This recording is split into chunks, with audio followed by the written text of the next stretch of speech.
બાપાને ઘરે ન બોલાવે, જાય આપણે એમના ઘરે જવાય. આ શાસ્ત્ર આપણને સમજાવે છે. આ તો આપણે ફોન કરીને બાપા આવજો. એટલા માટે રામાયણ કાળમાં તુલસીએ ટીક મારી, ગુરુ ગૃહ ગાયે તુરંત મહિપાલા, ગુરુ ગૃહ ગાયે તુરંત મહિપાલા, ચરણ લાગી કરી વિનય વિચારા, ચરણ લાગી કરી વિનય વિચારા. વશિષ્ઠ બાપજી આગતા સ્વપ્ન કરી, બધાઓ રાજા આસન આપ્યું, પાણી આપ્યું અને પછી પ્રશ્ન કર્યો કે રાજા એકદમ મજામાં? ત્યારે પહેલી વહેલી વાત કરી છે. રાજા દશરથના મુખમાંથી શબ્દ નીકળ્યા અને તુલસીએ કલમ ચલાવી, આહા બાપજી, આપના આશીર્વાદના કારણે હું નહીં, મારો પરિવાર અને મારી આખી નગરી બધા જ લોકો સુખી છે. સુખીમાંથી ગયા તો દુઃખ ને ગાવા, પણ પેલું એને દુઃખ ન ગાયું, પેલા એને સુખ ગાયું કે ગુરુ તમારા આશીર્વાદના કારણે હું સુખી છું.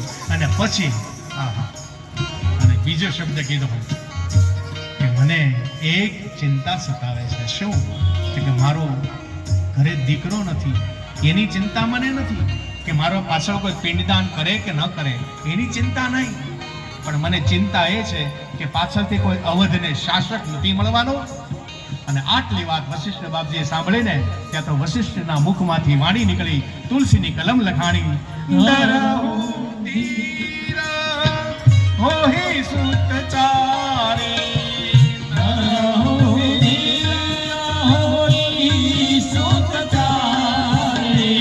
ત્રિભુવન વિદિત ભગત ભયારી, ત્રિભુવન વિદિત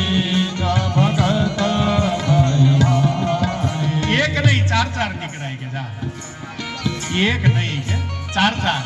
અને એ સામાન્ય નહીં, ત્રિભુવનનો નાથને તારે ઘરે લાવી દઉં ને તો જ કહે છે કે વશિષ્ઠનું વચન છે.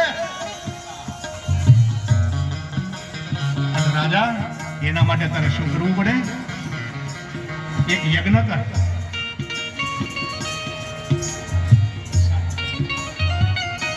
એક યજ્ઞ કરી કે ગ્રહ શાંતિ નહીં, પુત્ર કામેષ્ટિ યજ્ઞ કરવાની વાત કરી છે અહીંયા. અને ઋષિમુનિ વશિષ્ઠ કહે છે કે રાજા, તમારે એક યજ્ઞ કરવો પડશે, પુષ્ટકામેષ્ટિ. અને એ યજ્ઞ માટે બાપજી તમે કયો એ કરવા માટે તૈયાર છો? ગુરુ માથે ભરોસો હોય ને, એ શ્રદ્ધા હોય ને, તો જ મારા તમારા કામ સફળ થાય. અને પછી વશિષ્ઠ બાપજી કીધું, યજ્ઞ મારે નહીં કરાવે, એના માટે મારે એક ઋષિને બોલાવવો પડશે. કોને બોલાવે છે? અને શૃંગી ઋષિને બોલાવ્યા છે. અને શૃંગી ઋષિએ યજ્ઞ કરાવ્યો છે. નહીં તો યજમાન હતા વશિષ્ઠ બાપજીના, ઈનો હવન કરી નાખે. કલ્પેશ કુમાર, યજમાન તો એના હતા વશિષ્ઠના.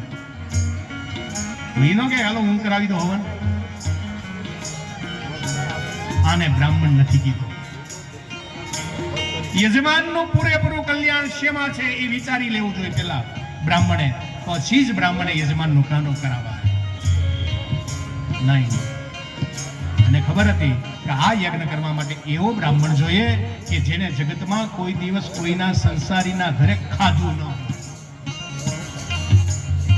અને વશિષ્ઠ બાપજી અવારનવાર અયોધ્યામાં આવતા હતા. આ કથા છે, આપણને ખબર છે. વશિષ્ઠ બાપજી સંસારીના ઘરે જમ્યા છે, ભોજન કર્યું છે, એટલે એને કીધું મારીથી ન થાય, મારે ઋષિને બોલાવવા પડશે. અને એ ઋષિને બોલાવ્યા અને ઋષિએ યજ્ઞની આહુતિ અપાવી. શૃંગી ઋષિ વશિષ્ઠ બોલાવા, શૃંગી વશિષ્ઠ બોલાવા, ઓ પુત્ર કામ શુભ જાગ્ય કરાવા, પુત્ર કામ શુભ જાગ્ય કરાવા, ઓ શૃંગી ઋષિ વશિષ્ઠ બોલાવા,